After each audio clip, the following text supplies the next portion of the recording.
And you were able to get Chrysler to split from GM and Ford. Right. Right. Now, in the Lansing setup, I want to talk a few minutes about our good friend Harold Julian. Oh, yeah. He was, in my opinion, the most effective person in Lansing, not only for the labor movement, but any place. You want to tell how he got to his spot and his relation to you? Well, I knew Harold for many years before he assumed the Chrysler, or the Lansing position. He, like myself, was a Chrysler worker. When I worked in the Chrysler department for a short time after I got on the staff, and Harold was the assistant director. Yeah. And so I worked as one of his colleagues in the department before I went to work for Walter Reuther. But Harold Julian, and I think we've had a lot of good people up there in the old CIO days and AFL CIO days and UAW. We've had some very good people up there. But Harold had a special touch. Yeah. And I think it was his personality. He was very calm, very easygoing, and beguiling. And he's a perfect person for that position. I've seen him work on trying to persuade the most recalcitrant legislation and do wonders with them. Yeah. And even when people opposed him, or he had the opposite point of view, they never got angry with him. He had just the right personality. I noticed that from the years I worked with him, that I'd never heard anybody say a bad mouth him about anything, even as you say, the ones that disagreed with him very vigorously. Now, was his line of authority direct to you when there were problems? No. We never had No, I mean when there was a question of what policy to take in Lansing. Well, of course, the policy was formulated, by a larger group. It wasn't during the years that I was chairman of Michigan CAP. We had an executive committee, but people had such confidence in Harold's judgment that if Harold laid out what was possible, what was maybe probable, and what was impossible, they listened to his judgment. And but if we made a decision that was contrary to Harold's views, and it's difficult to remember such a situation, but I can tell you, if that were the case, Harold would carry out the policy of the organization, and not what he felt about it. Yeah. Well, I'm sure there were such cases. I just can't recall. I can't think of any. I think, for instance, No Fault Insurance, he and Jerry Coombs and Governor Milliken were the ones that really got that off the ground. Yeah, I remember that well. That was difficult. And the other one I remember well, Tom, because we had opposition within the labor movement and fought it out in our councils, and that was the bottle bill. Yeah. Where we put the 10-cent returnable bottles. And I can remember that debate well. The glass workers were opposed to it. The beer distributed workers, and I used to argue that, my wife and I would, just particularly if you come off freeways, I used to say to her, now count the bottles there, 10, 20, 30, 40. We're up to $5. I said, if nobody pick them up, I'll pick them up. Yeah.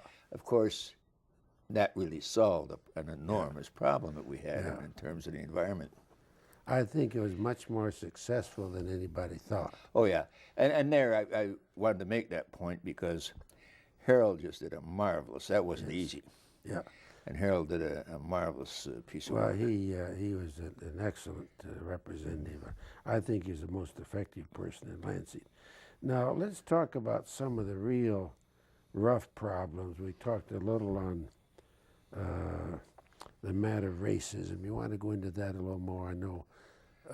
How much of a problem is it? What can we do about it? About the... Well, the racial antagonism. In fact, now the last election, I saw some figures that a majority of a great number of whites voted both for Engler and Republican congressmen, which is not traditional. My feeling is, my personal view is that the racism in the United States is probably greater than it has been in a couple of decades. I think one of the reasons is that when you have economic distress, and economic pressures on people. And 3 people want 2 jobs or 2 people want 1 job. That creates tension between races, between ages, young and old, between men and women. And I think that's contributed to it greatly. And there's other societal problems that contributed to it. There's no doubt in my mind that I think there's a higher measure of racism today than there was 20 years ago. And what the whites do is they equate crime to black. They relate the welfare to black, and have all those stereotypical notions of black people that are very, very unfair. And I think the country's in trouble on that score. I think we've got very, very serious problems. Now certainly the UAW took the lead in the whole matter, improved feelings on racism, on religion. I remember, Roller Luther would say the greatest segregation was Sunday in churches where the union meetings were integrated. What do you see as a Well, solution? I think you put your finger on it. We were able to manage it. We have every ethnic group imaginable, blacks, and then women came into the workplace. And I think it makes a point, and even I think it proves a principle, that when you have integration and people work together and eat together and associate with each other on an integrated basis, you don't have problems. Yeah. It's when you're segregated and people are suspicious and perhaps even afraid, that's when you run into difficulty. And I think the workplaces of America, and I was there, I was in the shop when we integrated.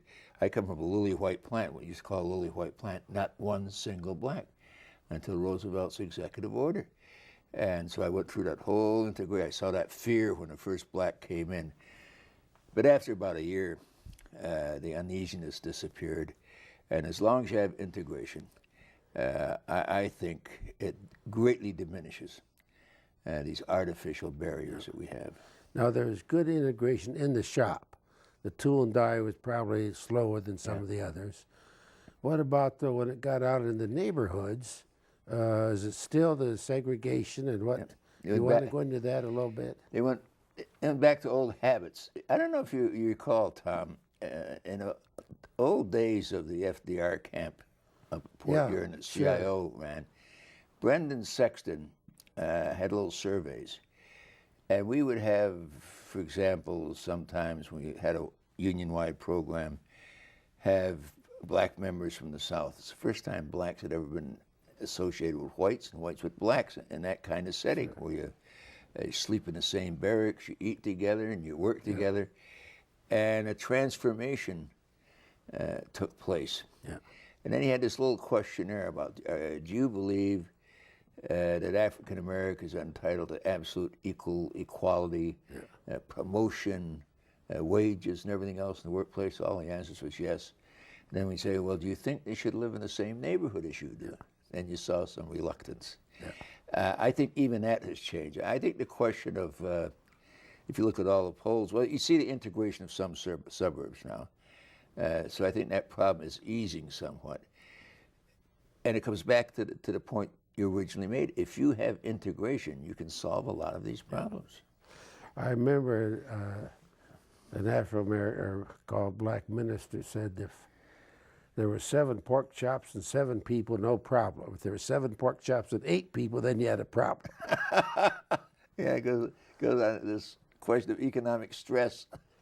Yeah, well, it creates artificial competition. Now, I think politically, there's going to be an issue to make a wedge issue of affirmative action and race. Is that, you want to comment on that? Well, I think that it's going to be a wedge issue in 1996. I think it's very, very detrimental in a democratic society, but everybody's free to raise the issue they want. And obviously there are people out there that know that this is a wedge issue and what they call a hot button issue in politics, because you see all the Republican candidates for president, they can't wait.